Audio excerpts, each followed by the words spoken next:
ओम राका रजनी भक्ति तव राम नाम सोई सोम अपर नाम उड़गन विमल बसहूँ उर्व्योम। आपकी भक्ति पूर्णिमा की रात्रि है, उसमें राम नाम, यही नाम चंद्रमा होकर एवं अन्य सब नाम तारागण होकर भक्तों के हृदय रूपी निर्मल आकाश में निवास करे। जय श्री राम। तो मित्रों, हमने एक पहले वीडियो बनाया था, उसमें हमने लिखा है और बताया कि राम का नाम जो है सभी योग सिद्धियों से बढ़कर है। फिर भी मित्रों, वेदों का जो संदेश है वह आत्मज्ञान करने का है। तो मित्रों, आत्मज्ञान से ही ईश्वर प्राप्त होते हैं, ऐसा वेदों का आदेश है और ऐसा वो कह रहे हैं वेद। तो मित्रों, हम आपको कुछ कहने की कोशिश कर रहे हैं, तो आप हमसे भी ज़्यादा ज्ञानी हैं। हम तो कुछ भी ज्ञानी नहीं, हम तो केवल प्रस्तुति दे रहे हैं आपके सामने अपने भावों की, अपना जो थोड़ा बहुत जानते हैं। तो मित्रों, आत्मज्ञान जो है वो कैसे हो, आत्मज्ञान जो है क्या चीज़। तो भारतीय जो संस्कृति है, भारतीय जो विद्याएं हैं और भारतीय जो अध्यात्म है, उसका जो सार तत्व है कि आत्मज्ञान करना चाहिए। तो मित्रों, एक तो आत्मज्ञान जो है वेदों का एक तरह से संदेश है और उसका जो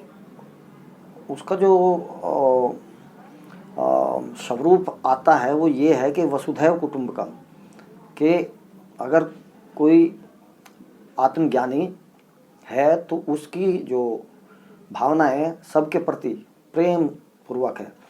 चाहे वो पृथ्वी लोक में कोई भी हो, चाहे छोटा जीव है, बड़ा जीव है, चाहे निर्जीव है, सबके प्रति एक जैसी भावना, यानी समदर्शी। उसका जो उस भक्त का जो हृदय है वो समदर्शी रहेगा। यानी वो जो है इस मायावी जो लोक से उसकी जो है कोई इच्छा विशेष नहीं रहेगी। भाई, लोग जो कुकर्म करते हैं, गलत काम करते हैं, वो अपने लोभ और लालच के लिए करते हैं, वह उन सब से दूर रहेगा। ऐसा उपनिषद भी कहता है कि जो भी जीव है वो सब अपने लोभ और स्वार्थ के लिए ही दुख और सुख भोगते हैं और हर जीव जो है सुख चाहता है। तो आत्मज्ञान करने के अनेक साधन हैं। तो मित्रों, अहिंसादी जो तप है, इसके द्वारा भी आत्मज्ञान की सिद्धि संभव है। अहिंसा, जिन्होंने अहिंसा को नहीं छोड़ा है और जो उस पर एडिंग है, उनको भी आत्मज्ञान की प्राप्ति होती है। और मित्रों, दूसरा जो मेरे हिसाब से दूसरा जो वैदिक सिद्धांत है वो प्राण को साध करके आत्मज्ञान करना, यानी आत्मज्ञान से ही ईश्वर की प्राप्ति है। सबसे बड़ी बात यह है, अपने को जाने बिना आत्मज्ञान नहीं होगा और आत्मज्ञान में ही ईश्वर है। जैसा हम पहले बता चुके हैं कि ईश्वर भी जो है वो सतचित आनंद में है। तो मित्रों, ये आत्मज्ञान जो है ऐसे नहीं होता, ये तो समाधि से होगा, समाधि। और समाधि मित्रों तभी व्यक्ति कर सकता है जब उसकी इंद्रियां पुष्ट हों और वो जो है अपने जो ब्रह्मचर्य, वैराग्य आदि जो गुण हैं उसके वो उसमें हों और वो ध्यान करे, तभी उसको ये प्राप्ति होगी, वरना नहीं होगी।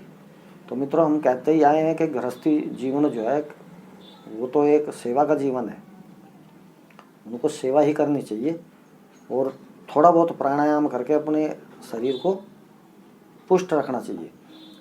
तो मित्रों, हम पहले आपको एक बार बता चुके हैं कि हमने जो बचपन में हम एक बार समाधि को प्राप्त हो गए और उसी ज्ञान के आधार को आलम्ब बना करके हम ये शब्द कह रहे हैं। अब तो हम गृहस्थ ही हैं इस समय। तो मित्रों, ये जो ईश्वर का जो स्वरूप है वो सच्चिद आनंद में बताया गया है, यानी जहाँ ब्रह्मानंद है, ऐसा उपनिषद में लिखा है। क्योंकि हर जीव आनंद को चाहता है, लेकिन जब वो ब्रह्मानंद में मिल जाता है तो उसकी सब उसका जो चित्त है वो स्थिर हो जाता है और वो आवागमन से मुक्त हो जाता है, ऐसा तो मैं मानता हूँ। और ऐसा लिखा हुआ भी है उपनिषद के अंदर, तो लिखा हुआ है। उपनिषद जो है एक ऑथेंटिक पुस्तक है भारतीय दर्शन की। तो मित्रों उसको भी आप पढ़ सकते हैं। और अपना जो जीवन है अंत समय पे 50 और 60, 50 नहीं तो 60 के बाद तो जरूर आप ईश्वर को अपना जीवन समर्पित कर दें और अच्छा कार्य करें और ध्यान लगाएं। ध्यान कैसे लगाएंगे? ध्यान लगाएंगे जैसे है, हमने पहले बताया है कि जैसे बाढ़ का पानी जो है वो उसका बहुत तीव्र वेग होता है, इसी तरह से अपने प्राणों का वेग जो है ध्यान के द्वारा, ध्यान जो है ध्यान का वेग बढ़ाएंगे जिससे प्राण जो है इकट्ठ प्राण, तो वो जो 10वां जो दरवाजा है वो खुल जाएगा हमारा और हमें आत्मज्ञान की प्राप्ति होगी।